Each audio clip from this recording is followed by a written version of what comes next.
The judge called it a meticulously planned act of financial retribution. He wasn't wrong, but he missed the point. It was never about the money.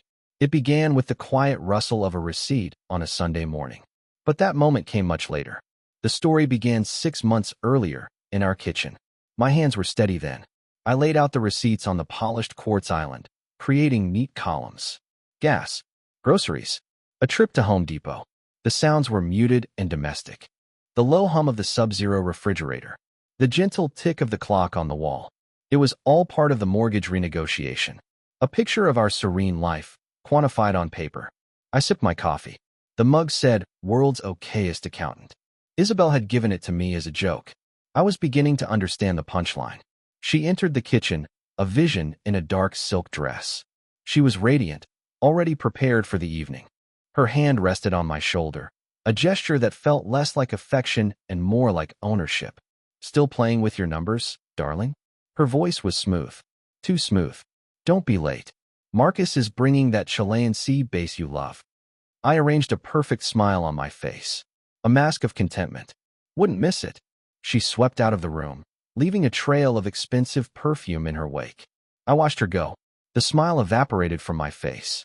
A chilling emptiness took its place. The grocery receipts were a lie. Everything was a lie. The numbers I was truly playing with were the ones that had just dismantled my life. I had to get out of the house. I drove to a small, independent coffee shop on the other side of town, a place called the Daily Grind that I knew Isabelle disliked for its lack of pretense. The air smelled of burnt sugar and stale coffee. I bought a burner laptop for cash 2 weeks ago. I sat in a corner booth and connected to the public Wi-Fi. I opened the bank's portal, but not the customer entrance. I used a backdoor workaround, a relic from my forensic auditing days. This wasn't a hack. It was me revisiting a part of myself I had long kept dormant. I ordered a black coffee. My hand trembled slightly as I navigated the security protocols. The casual chatter of the cafe faded into a dull hum. My focus was absolute. I found the first one by accident. A charge for a hotel I'd never visited, in a city she had no reason to be in. It was a start. Later that day, I called Dave. He was an old colleague, now buried deep in banking compliance at Viridian Trust. I told him I was calling about our mortgage. I kept it hypothetical. "Funny thing, Dave," I said, my voice casual. "Saw a transaction code I hadn't seen in years.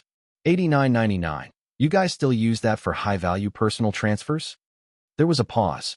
I could almost hear him remembering the man I used to be. The ruthless analyst, not this mild-mannered accountant. I didn't know it then, but that casual question about code 8999 would unravel Dave's career, too. Collateral damage. "Yeah, Julian," he finally said, his tone cautious. "Reserved for private wealth clients." "Why?" "No reason," I said. "Just clearing out the cobwebs."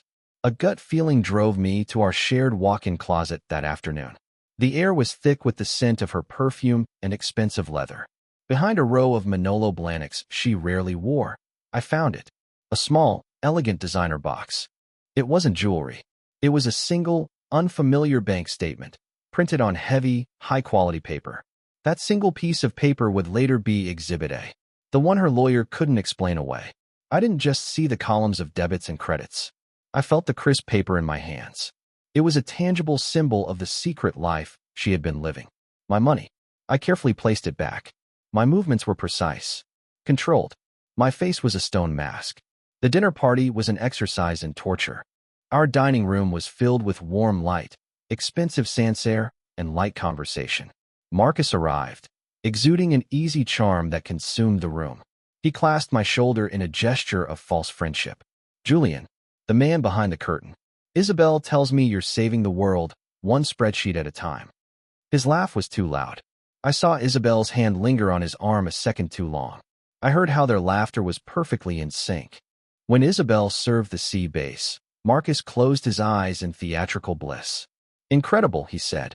"Just like that place we found in St. Bart's." He looked at her. I was not part of that memory. The rest of the dinner was a minefield of their inside jokes and shared glances. I remained the perfect host. I refilled wine glasses. I smiled. But with every subtle jab, every shared secret, I felt a fresh wound open. Late that night, long after Marcus had left and the sound of Isabelle's steady breathing echoed from the bedroom, I walked into my home office. My sanctuary. It was filled with books on financial history and orderly files. From a bottom drawer, I pulled out an old photo album. It was from our early years. There we were, on a hiking trip in a cheap state park, laughing over a pizza in a place with plastic chairs. We looked happy, genuinely in love. I traced the outline of her younger, smiling face with my finger. There was no anger, just a profound, silent grief. A single tear escaped and fell onto the plastic sheath covering the photo. This wasn't about the money. It was about the death of the life I believed I had. I closed the album. I slid it back into the drawer with quiet finality. Back at the dinner table, Marcus had raised his glass for a toast. I remembered the moment with perfect clarity. To the future, he'd said, looking directly at Isabelle. A spark of shared ambition passed between them. And to generous partners who make it all possible. When Marcus said, generous partners, I felt a cold burn in my chest. In court, he would claim it was a figure of speech. The jury didn't buy it. Isabelle met his gaze, her smile full of meaning. Then she turned to me, placing her perfectly manicured hand over mine. Her touch was ice. To Julian, she said, her voice dripping with condescending affection, for always taking care of the details. The double meaning was a gut punch. I was the partner funding their future. My meticulous nature, the very thing she mocked, would be the instrument of her downfall. I smiled back, a chillingly calm expression. To the future, I echoed, raising my glass. Now, the house was dark, silent. I sat in front of my monitor, its blue glow illuminating my face. On the screen was the hidden account, the balance displayed in stark, bold numbers. I wasn't looking at the total. My mouse hovered over a single, recent transaction. Wire transfer, down payment. Thorn Venture Group. Thorn.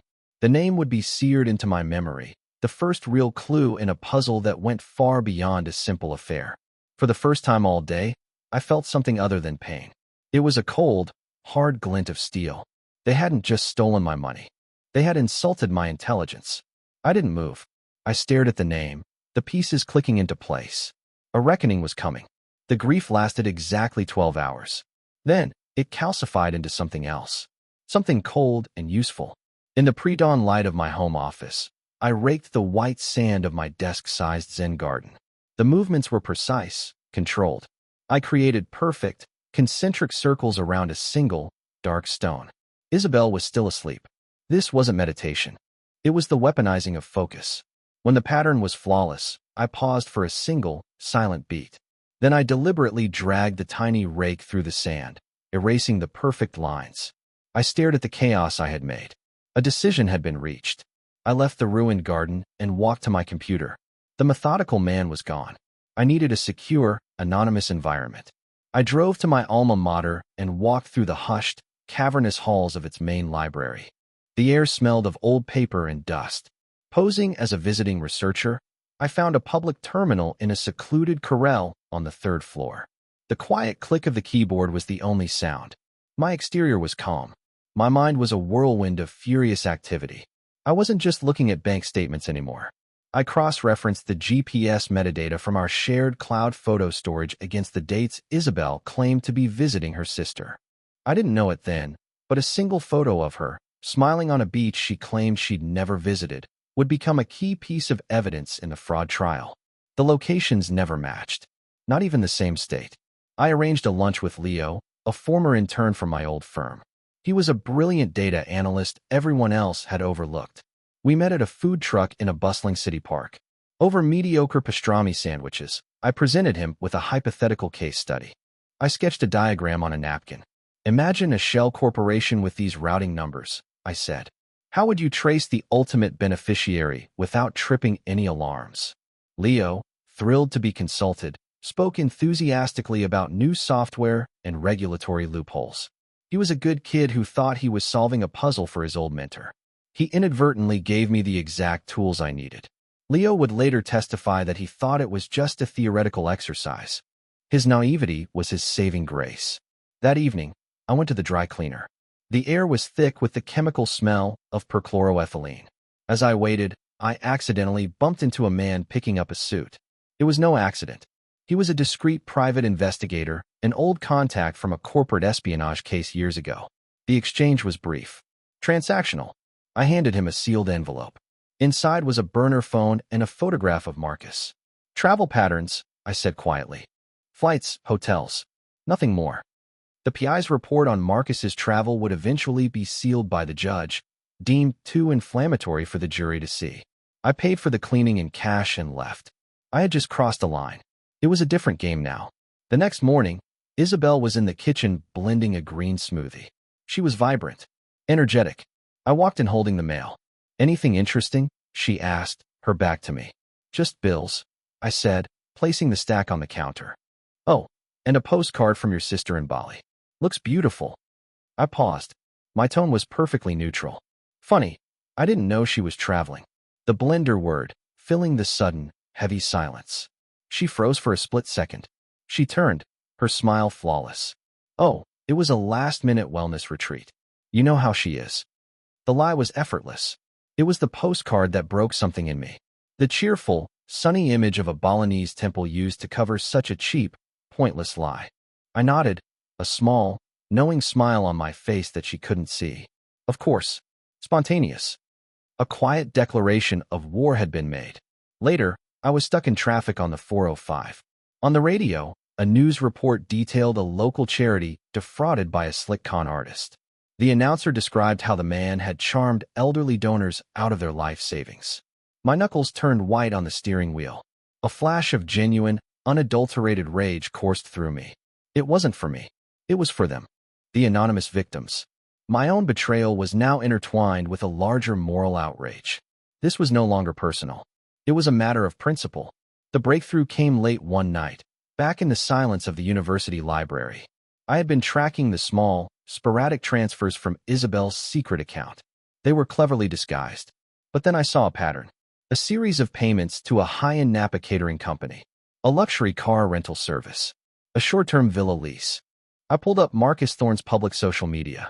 It was filled with photos of him schmoozing investors at lavish retreats. The dates matched. Perfectly. He was funding his business with my money. It wasn't a moment of shock. It was a moment of cold, vindicating clarity. That villa in Napa would become the cornerstone of the prosecution's case for wire fraud. I finally had a target. She was getting ready for a charity gala, fastening a stunningly expensive diamond necklace around her throat. It glittered under the soft light of our bedroom. Is that new? I asked, my voice soft. She touched it, a practiced, casual gesture. Marcus gave it to me. A thank you for all my hard work on the benefit committee. The necklace was another detail-paying moment, a glittering symbol of her deceit bought with my retirement fund. I looked at the necklace, then back at my laptop screen on the desk, which she couldn't see. It displayed the transaction record from a Beverly Hills jeweler. A faint, chilling smile formed on my face. It's beautiful, I said. You deserve it. There was a brief period, a spark of hope, where I believed this was something I could contain, that it was merely an affair funded by greed. That hope was extinguished by a dismissive wave of my wife's hand. It was a Saturday morning. The espresso machine hissed, brewing 2 perfect shots. I carried the cups to our sun-drenched patio. Isabelle was reading a magazine, an article on power couples. She looked effortlessly chic. It was our ritual. I was looking over the retirement portfolio, I said, my voice casual as I handed her the coffee. The tech sector is volatile. Maybe we should rebalance, move some assets into something more stable. She barely looked up. Darling, that's what I have you for, she said. You handle the boring numbers. I'll handle the living. The words hung in the air. She was liquidating our future, and she called it living. That night, she left her laptop open on the kitchen counter. I felt a profound sense of violation as I touched it. I didn't need to hack it. Years ago, I had set it up for her. The password was our anniversary. The date now felt like a cruel joke. I opened her email and typed Marcus Thorne into the search bar. It wasn't a flurry of activity. It was a slow, methodical flood of correspondence. A secret digital life, laid bare on the screen. A few days later, I attended a tech investment conference at the Marriott downtown. I wore a nondescript business suit that made me invisible. I stood at the back of a packed ballroom and watched Marcus Thorne take the stage. He was magnetic, charming. He sold a vision of the future, and the audience was captivated. I wasn't listening to his pitch. I was watching him. I saw the subtle tells of a predator. The way his eyes scanned the room for the wealthiest marks.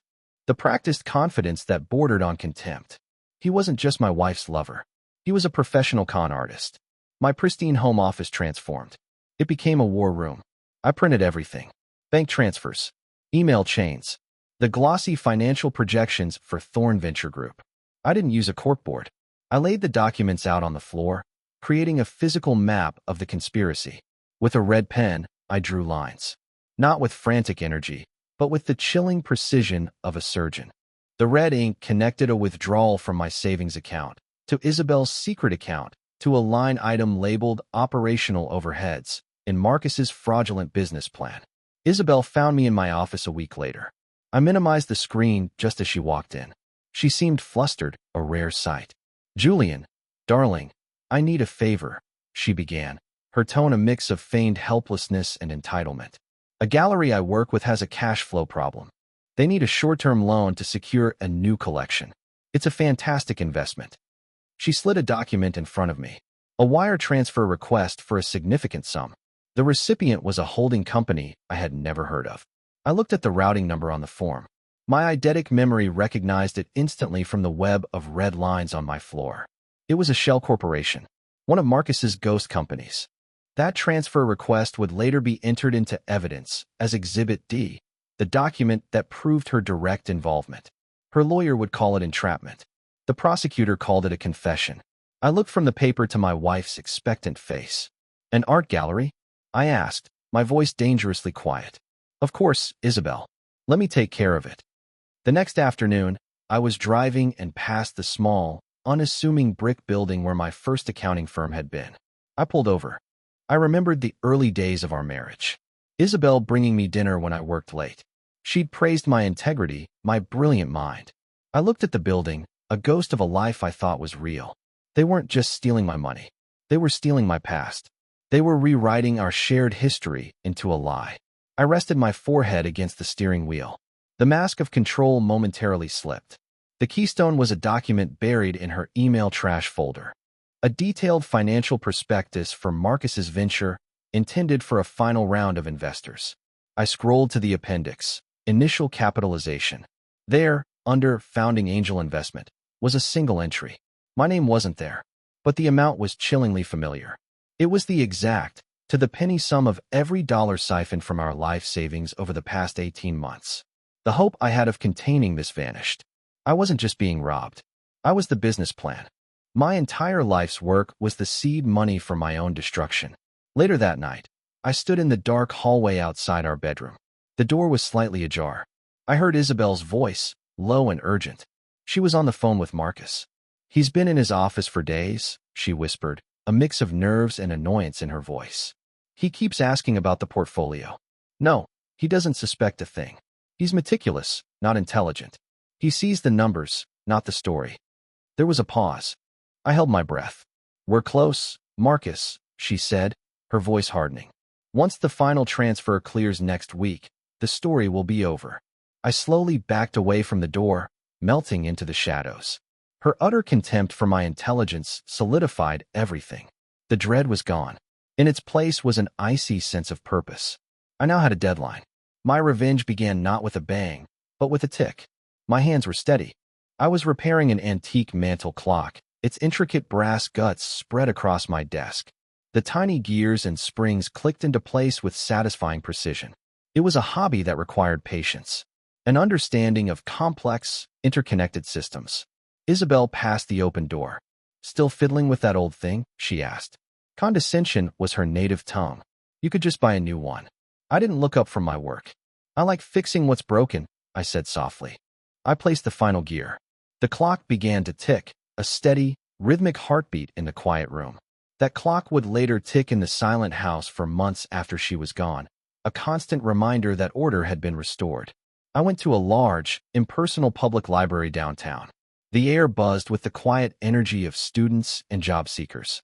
I sat at a terminal, just another anonymous man in a sea of faces. I wiped the keyboard down before I used it.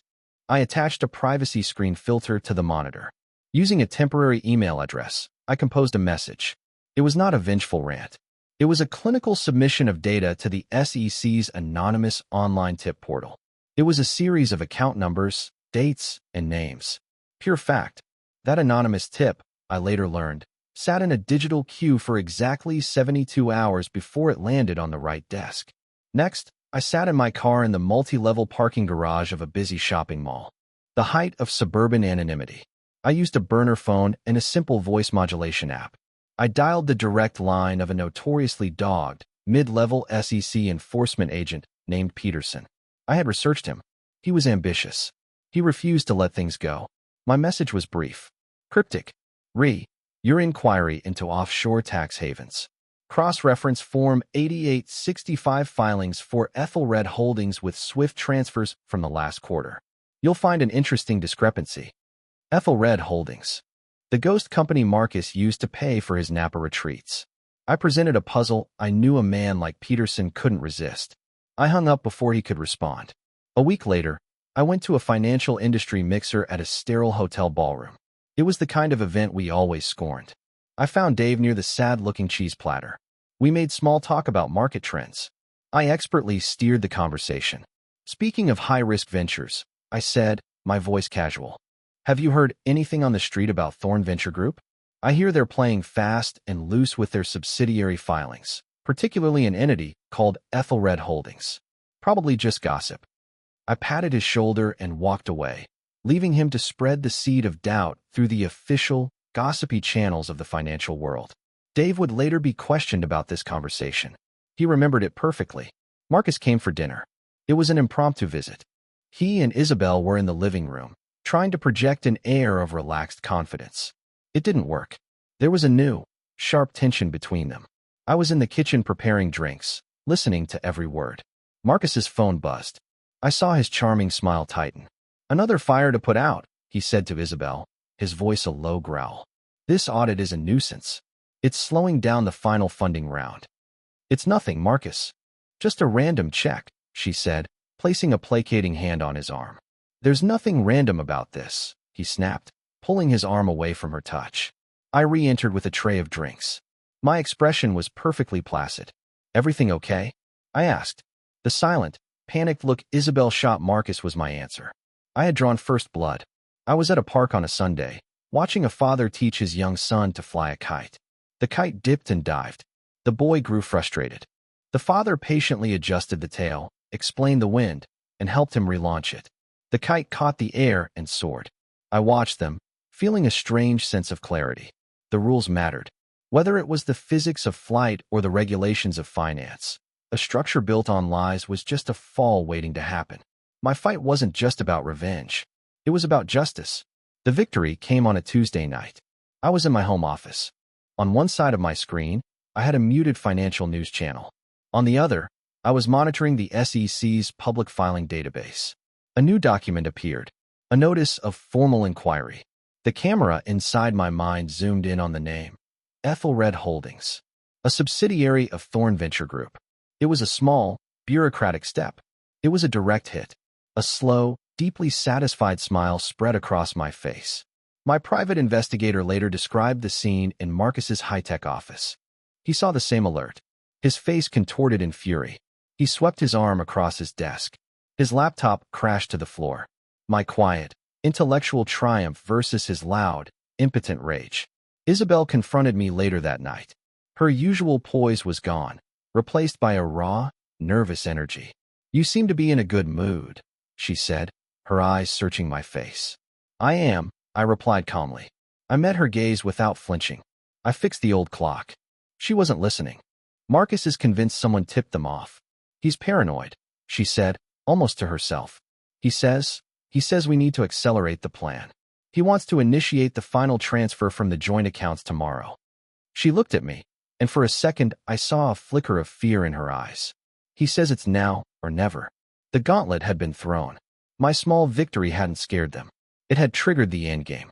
My victory was a brief, satisfying illusion.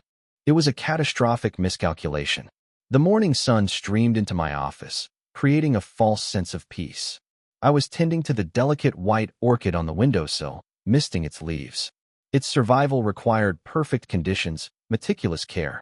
Through the glass, I watched Isabelle get into her Mercedes and drive away. She waved cheerfully. I waved back, the mask of normalcy firmly in place. I turned and touched one of the orchid's perfect petals. A moment later, my phone buzzed on the desk. A fraud alert notification from Viridian Trust. The gentle expression on my face hardened. The calm had been shattered. My first move was to my computer. I tried to log into our main investment portfolio. The screen flashed. Password incorrect. I tried again, my fingers flying across the keyboard. Denied. I clicked the forgot password link. The recovery email was not mine. It was an address I had never seen before. The digital doors to my own life had been slammed shut and locked from the inside. I called the 24-hour Premier Client hotline. My voice was forced calm. Yes, I seem to be having some trouble accessing my accounts, I said. The voice on the other end was relentlessly cheerful. I see, sir. But the security protocols were all updated this morning by the primary account holder, Miss Croft. The agent's polite tone was a weapon. I'm sorry, sir. For your own protection, I can't make any changes without her direct authorization. Every sir was a needle of humiliation. I was a stranger in my own life. I drove to the main branch downtown. The cool marble lobby felt like a tomb. I asked for the branch manager, Henderson, a man I'd played golf with. He ushered me into his glass-walled office, his expression a mix of pity and professional distance. He would later testify in a deposition that he'd never seen a man look so completely erased. Julian, I'm glad you came in, he began, avoiding my eyes. Isabelle was here first thing this morning, with her lawyer. He slid a folder across the polished desk. Everything is in order. All the transfer requests were co-signed by you on the initial account setup, authorizing her full discretion. I saw my own signature on a document from a decade ago, a relic from a time when trust was absolute. That signature would be the foundation of their entire legal defense. I had been dismantled by the very systems I helped create. As I sat there, hollowed out, my phone rang. The caller ID was Isabelle. I had to answer. I stepped out of the office into the busy bank lobby. Hello. My voice was flat. Darling. Her voice was bright, cheerful, utterly devoid of irony. I'm just leaving the most amazing caterer. I think I've finalized the menu for the housewarming party. Are you on your way home? I looked through the glass at the paperwork on Henderson's desk, the legal confirmation of my ruin. I'm running a few errands, I managed to say. Don't be late, she chirped. We have so much to celebrate. The call ended. It was a psychological vivisection. I returned home. The house was silent. I walked through the rooms, touching the expensive furniture, the art on the walls. It all looked like evidence from a crime scene. My office, my sanctuary, felt violated. On my desk was a framed photo of us on our wedding day. I picked it up. For the first time, I saw only the lie in our smiling faces. That photograph, a symbol of our shared past, was nothing but a prop in a long con. I didn't smash it. In a moment of profound defeat, I simply laid it face down on the desk. Hours later, deep into the night, I finally bypassed their security. I gained read-only access to our accounts. The numbers loaded on the screen. Life savings, retirement fund, investment portfolio. Each one was a string of zeros. I scrolled down, my face illuminated by the cold blue light. Then I saw it. A single, massive wire transfer initiated that morning. The amount was astronomical, a sum designed not just to fund a new life, but to utterly annihilate mine. The recipient was a holding company in the Cayman Islands, a non-extradition country. This wasn't a withdrawal. It was a scorched earth campaign. My face was utterly blank. Shattered. My phone buzzed one last time. A text from an unknown number. I opened it. It was a single, high-resolution image of a property deed. The address was for a spectacular cliffside mansion in Carmel. The new owner was a trust. Its name was I&M Futures. Isabelle and Marcus.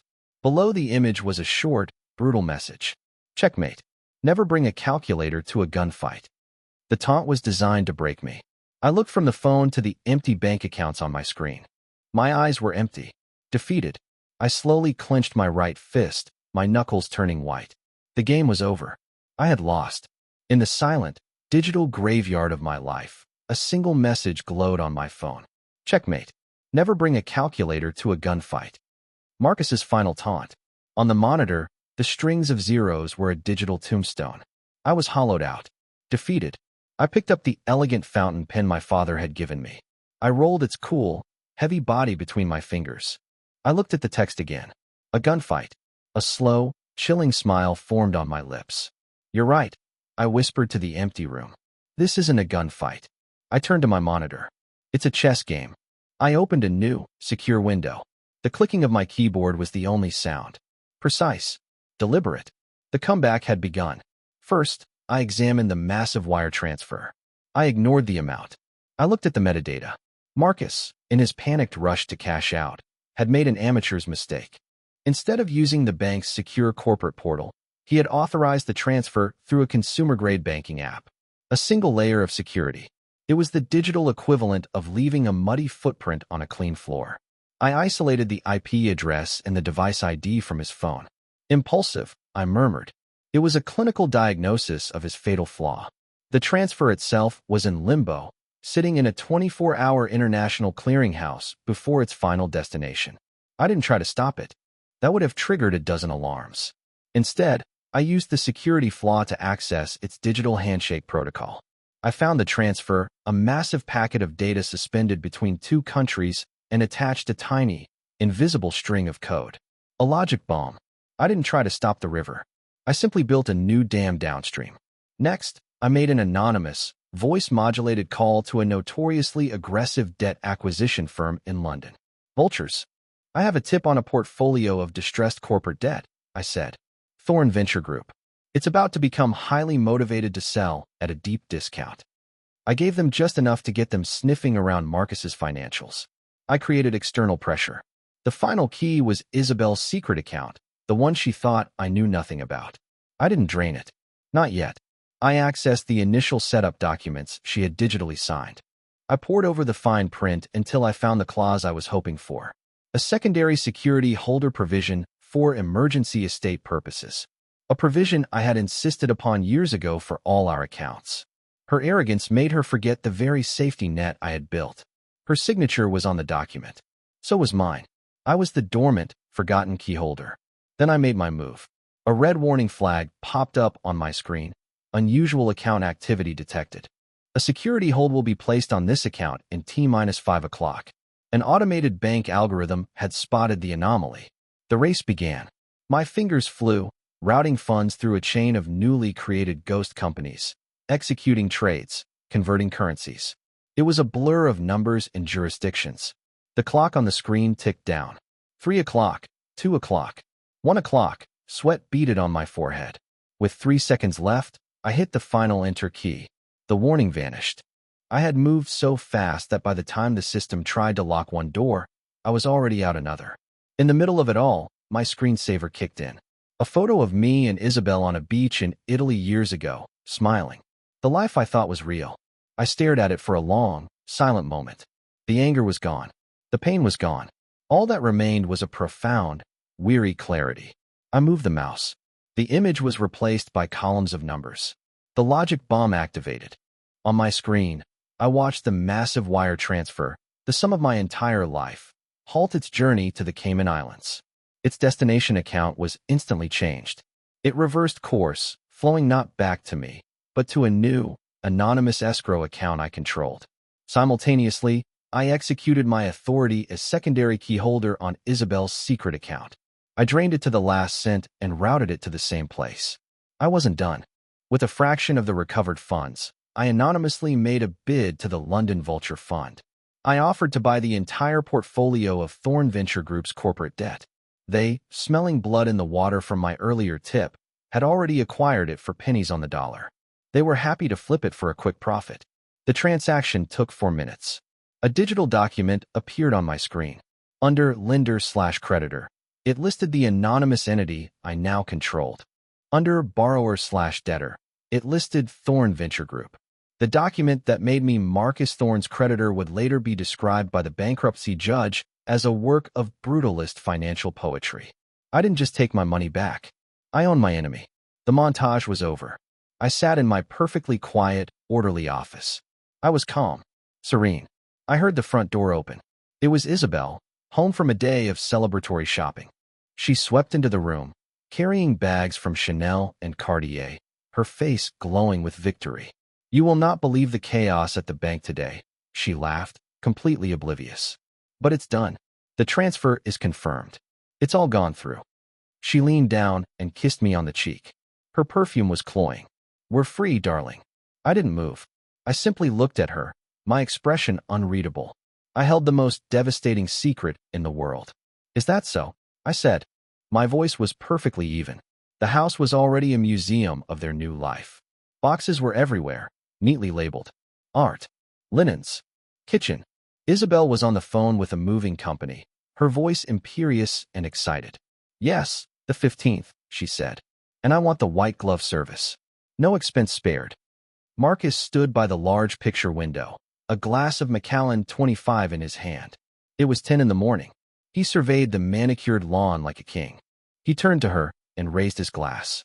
"To new beginnings," he said, his voice dripping with triumphant arrogance. The front door opened. I walked in.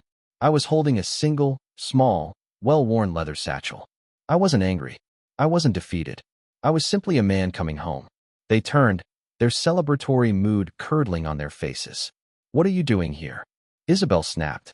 "I thought you'd be at your lawyer's, crying over your bank statements." "My lawyer?" I said, placing the satchel on an empty patch of floor. "No, but I did get a call from mine.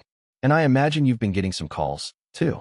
As I spoke, Marcus's phone began to buzz incessantly on the counter. A frantic, angry vibration. He ignored it. "What are you talking about, Julian?" Marcus sneered, taking a step toward me. "The money's gone. The game is over." I looked from his face to Isabelle's. My gaze was steady. "The money isn't gone, Marcus," I said. My voice was quiet, but it filled the room. "It's just not where you think it is." I moved it. The statement was so simple, so impossible, they just stared. Isabelle let out a sharp, disbelieving laugh. "You? You couldn't move a chess piece without a 5-page instruction manual." Marcus's face darkened. "He's bluffing." The frantic buzzing of his phone told a different story. He finally snatched it from the counter. His confident smirk evaporated as he read the screen. His face went pale. "What is this?" "My accounts. They're frozen. The SEC." He looked up at me, his eyes wide with a mixture of fury and panic. "What did you do?" Isabelle turned on me, her voice a shriek. "Fix this. Whatever stupid little thing you did, fix it now." She lunged and grabbed the front of my shirt. At that exact moment, a breaking news banner flashed across the large television on the wall.